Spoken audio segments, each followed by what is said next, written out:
Okay guys, so now part 2. So what we're gonna do is 3 exercises. If you have something to connect to or shut a band in the door, not a bad move on this one. So I'm gonna connect to my system. If you can do it, great. If you don't have it, that's fine. Now I can use a TRX, or I can use a buddy row, or I can use a band for this next one. I'm gonna demonstrate with the buddy row since it's kind of the original concept of this buddy row. Put my hands through it. I love this thing if you guys ever want to get one, and TRX. So I'm going to stay back like this, and I'm going to do a row. Now the belt and the system prevents me from using my lower back too much. It gives me coaching.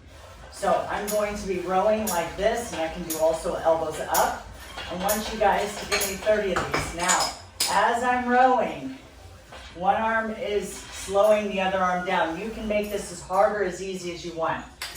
If for whatever reason you don't have this, but you have a jump rope, let's play with the jump rope. Same idea?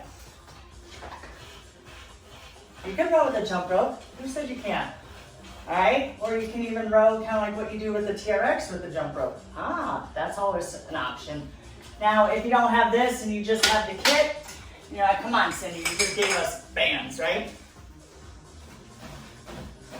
It works too.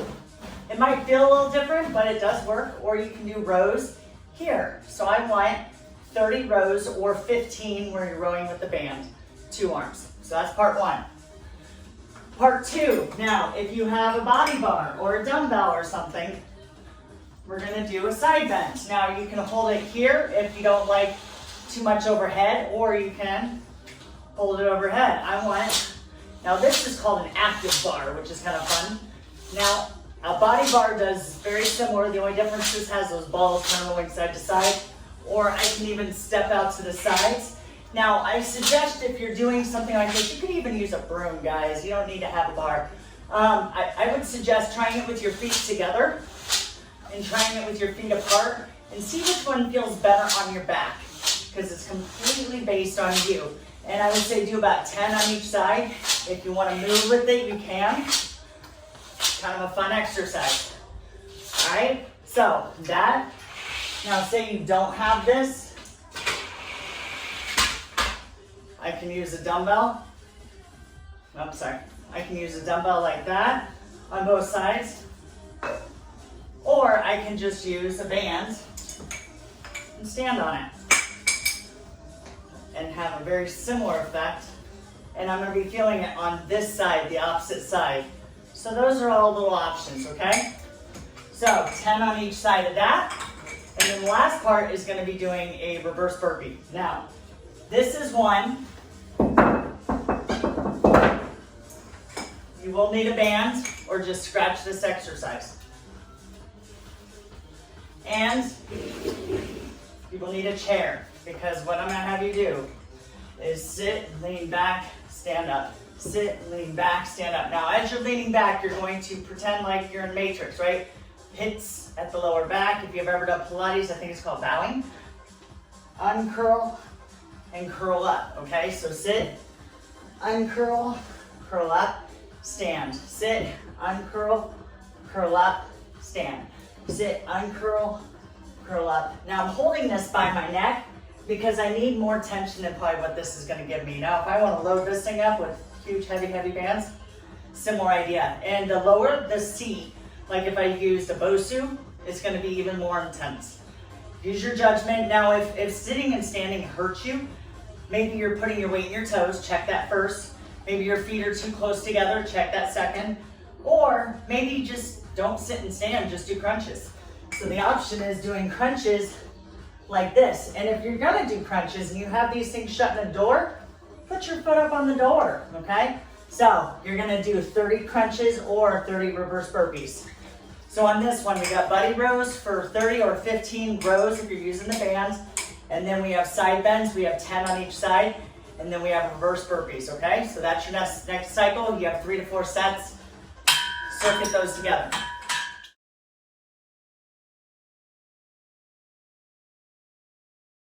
Okay guys, so now we're on part 3 for the extension workout, back, biceps, and abs. Now, if you have one of these bands or you can shut one of these in the door so that it's really tight, or you can just use a dumbbell in yourself, but I like to add, and it really intensifies. So I'm gonna wrap this, because I wanna be kind of close to the door, and I can attach it to just the belt, or I can attach it to the shoulder strap and belt. Now, if I'm leaned into it and there's no tension, go ahead and attach it to the belt, and then I'm gonna grab a dumbbell. So this is going to be a one arm row where I'm extended like this. You can also get extended like that. Extension people, whenever their spine is extended, it causes them to activate their abs, and then you're going to row. You're gonna row with one arm and you're gonna pull back. Now I don't wanna see this. I want you to row to where you see the side of your chest. Now I'm pushing this. I'm not just holding onto it. And I'm gonna row, give me 10 to 15 on each side. Now, say for example, you guys do not have a dumbbell like this, okay? Then what you can do is you can stand on a band and do it that way. So this is what it looks like. Again, I'm pushing this and I'm rowing. I can have all this stuff shut into a door, so I have that pull. Now, if I don't have the system, that's fine. Still push a wall instead of doing your knee. I don't want you pushing your knee. That is the big difference between the two body types. Now, if you have to do that with a band, which is perfectly fine, that's what comes in the kit. Here's what it would look like. Stand on a band, choke up on it, and you're gonna row like that. So you can do it with the band. So 15 on each side. Now, next part, I'm actually going to connect with this. And again, if you don't have all this stuff, not a big deal. Follow along as best you can. If anything hurts, stop. Now, I'm scooting back. The higher up this is, believe it or not, kind of feels a little bit better because it doesn't tug on your neck. So, I want you guys doing a wood chop action. Now, you can pivot with the foot that's opposite the direction you're going. And the slower you go, the more intense it gets.